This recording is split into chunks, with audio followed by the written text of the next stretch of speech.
Hi guys, welcome to Movement Monday for another week. This week we're going to introduce basically a bit more of an advanced mobility movement, but nevertheless something that people can work towards or should start utilizing within their programming. And it is, as I say, it's a mobility one. It's a sort of a dynamic mobility drill, and it's a side Cossack stretch basically. So the Cossack, which I'll introduce in a second, is basically sort of a sort of lateral lunge stroke squat movement, and what it really does well is it really starts opening out the hip, sort of the adductor, the inner sort of thigh from there. So you'll feel it straight away the second you start going into the stretch. So the more mobile you are in that movement, much like the couch stretch, for example, the one we did very from the start, this will expose probably quite a tightness and quite uncomfortable sort of feeling for most people, and it does for myself. I am by no means an expert in mobility or movement, but obviously I try and incorporate as much as I can into my day so that I feel better and perform better every single day, and so should you. Okay, so as part of your mobility work, okay, as I say, you should be trying to do some sort of mobility at least every other day, if not every day. This will help you with recovery. This will help you, just sort of feel and move better every day, okay, and reduce the risk of injury that comes about. Obviously, we are not professional athletes, and we keep, I keep bringing this back through. We are everyday athletes. We are people that, necessarily have to just perform for our daily tasks, but you never know when this sort of work is going to help you out. Most people, they don't care about mobility, they don't care about prehab or rehab until obviously they have that injury, and then they start worrying about it. So it's just stuff that you can add into your day and take from there. Again, as part of a warm-up is great. As part of an active rest, if you want to throw some mobility into your active rest in between movements, again, it's great. It's a really good one to throw into upper body movements because obviously it's more lower body dominant. And as I say, it just feels nice. Once you start doing it, it feels really good. So I'm going to show you a couple of different variations. Again, regress it and progress it as well for you, so you can just see it in a couple of different lights. Okay, guys. So we'll just start off with the main movement. So I'll just pop you down here.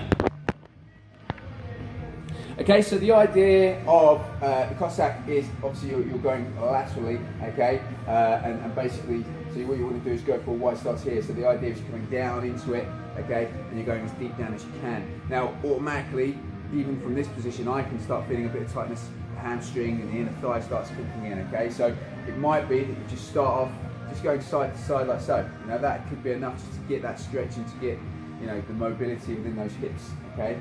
What you'll start noticing though is as you start feeling a bit more confident, you might start being able to go a bit lower and a bit lower. Okay, the idea obviously is to sort of work your way into it. So even if you're pretty confident at it and pretty able at it, the idea still would be to work into it. As a dynamic stretch, you just go further and further into it each time, and the goal is obviously to get as low as you can. You should start feeling, as I say, that stretch through the hamstring, through the adductor inside, okay? Toe pointed up as you come down into the bottom position, okay? You're just rocking from side to side. So that would be your Cossack sort of movement, squat movement, your sort of hip mobility from there. If you're struggling in terms of balance, in terms of keeping the chest up, you can actually just come down and start bringing your hands to the floor, okay? That just helps a little bit in terms of balance. It allows you to come forward a little bit more, which allows that sort of stability and control, and obviously using your hands. But when you can, obviously the goal is to get the hands up and to rock side to side, okay? So that is the movement that we're looking to do.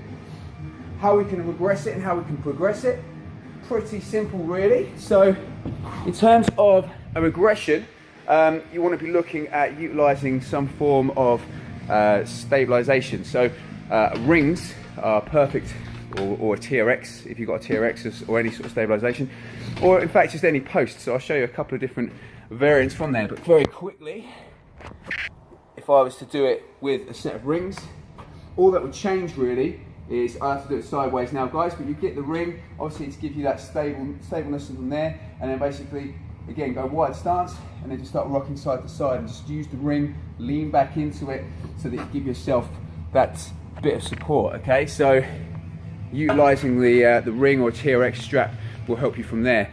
You can also use a post, okay? Excuse me while I move you guys around, I'm sorry about a bit, but I didn't pre-plan very well today, do I? So with a post, same thing again. So you would basically make sure you get yourself nice and stable, get a wide stance on there, and then basically as you come down into it, just use the post just to help you into that position, okay? And that will just help counterbalance, so you're not putting weight on the knees or anywhere else. You're still sitting on that hill, you're still sitting through, back up, and you can pass over the other side. Just keep it nice and simple like that, okay? So they are all sort of regressions you can do for that stretch. That just helps you out, as I say, gives you something to hold on to, and that helps out quite a lot. Now, to progress it, okay, if you want to start utilizing different movements and make it a bit more stressful and use it as a sort of an exercise, the big thing you can do is just add, as always, a bit of resistance. So any weighted plate or a kettlebell or a dumbbell, you know, could pick anything really.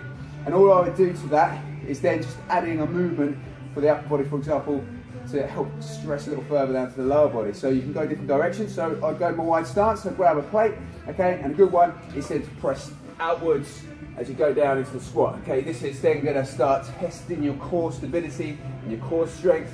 Okay, you could go overhead as you're doing it. Okay, if your shoulders got the mobility to do it overhead, you can add in raises, you know, you can add in curls, you can add in anything you want.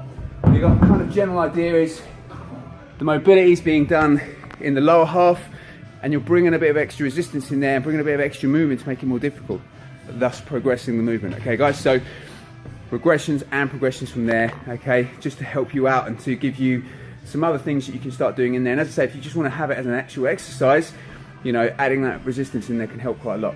Okay guys, hope you enjoyed that one. So that was the Cossack lunge stretch, and as I say, it's real good stretch for the hips, real good stretch for this sort of the hamstrings and the adductors as well. It's just an all-round good movement. So I would start trying that, adding that in, and then obviously regressing it right from the start. Use a TRX, use a post to help you get into the positions. As you feel more confident, you can then start doing it just with body weight, and then eventually, if you want to, add a little bit of resistance there. Okay guys, hope you enjoyed that one. As always, have a great week guys, just be awesome. I'll see you soon.